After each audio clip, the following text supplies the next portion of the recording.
Hold it right. I'm gonna turn this on.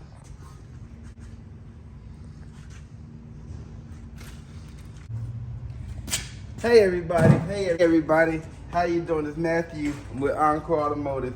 We're doing a brake pad job on a modern vehicle. This is a all-tail scanner.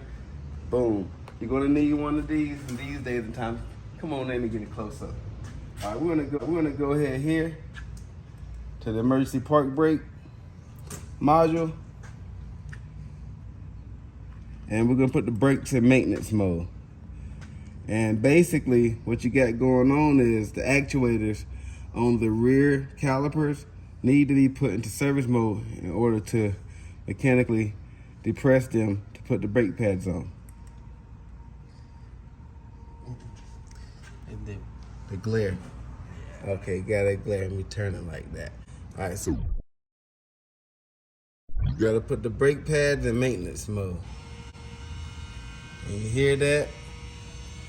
And that's going on over there. And once that's done, you're able to mechanically do the brakes.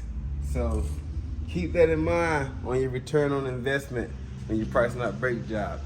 Take care, Matthew Sanders.